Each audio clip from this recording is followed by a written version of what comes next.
The Kyle Neptune era is here, and we are pleased to be joined by the leader of the Wildcats. Kyle, you have been in this building many a time. Yep. Walking in here as the Villanova head coach, what comes to mind? You know what? Anytime I walk into this building, for me, being a native New Yorker, it's special. I get butterflies literally every time, especially when you come up through the elevator, those doors open.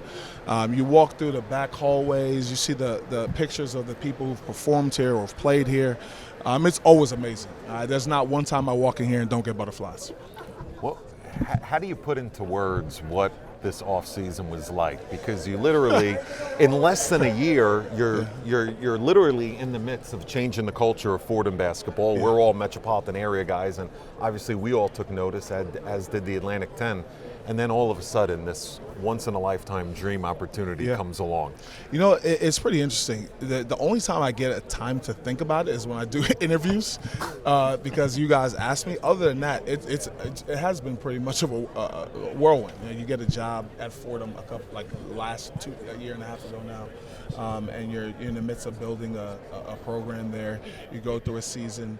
Normally during the season you get to get a couple weeks off, kind of recalibrate, but it's just continued pretty much for over a year and a half now.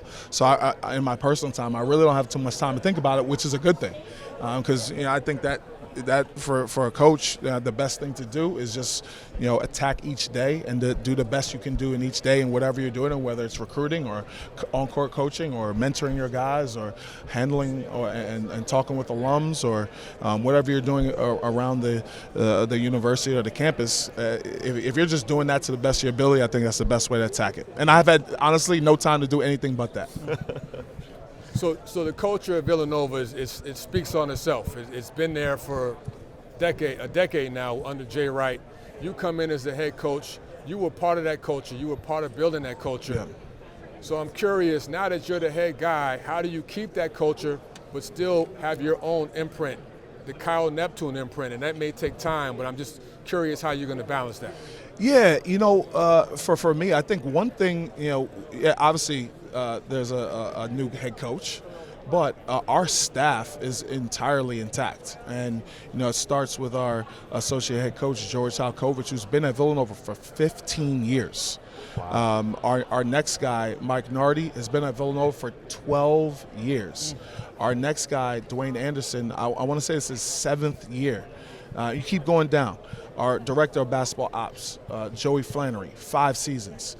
Our strength and conditioning coach, he'll be mad at me if I say it. Our performance coach, John Shackleton, 8 seasons, right? So we have a wealth of knowledge in our staff, and I think that helps not only with our cohesion, but it keeps the culture intact.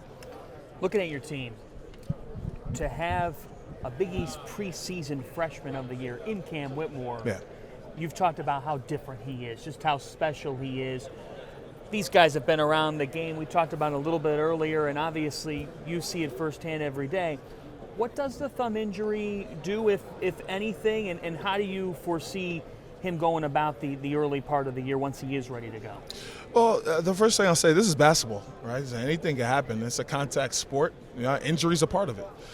So, for Cam, I know he's done a great job. He's really disappointed that this happened, but it's not a season-ending injury, and he'll be back at some point. And his job now is to just attack every day and make sure he's learning as much as he possibly can and be ready for his return. Mark Armstrong, your other freshman, not as heralded as Cam Whitmore, but from what it seems like, he's going to get a big opportunity early on to be your leader, your point guard.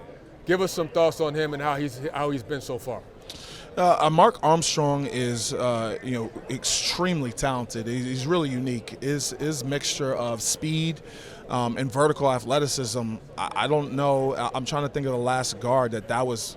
Maybe you got to go back to a Kyle Lowry, Randy Foye, to find somebody who had that type of speed and just raw athleticism. So his talent level is as high as any player that we've had to come through here. And we're really excited for his career. All right. Not Tariq, but Vin and I typically shop at JCPenney. Where's this? This is really unique. Yeah, listen, I'm very happy to say this. For a long time, I worked for a guy that I looked at as the best college basketball coach in Jay Wright. Now, I also looked at him as the best dress coach in the country, and this suit he actually bought for me. So Very fitting. I've had I've had a mentor on the basketball side, as well as the clothing side. at as this. well. Too. Look at those Shoes are kicks. mean. I mean, they've got cameras everywhere. Oh man, look at And that. by the way, John, what Look the at that. heck's wrong with JCPenney? Nothing. Oh, all right. Nothing. Great deals, best prices. JCPenney. Congrats, Kyle Kyle. Neptune, thank you. Thanks, guys. Appreciate it.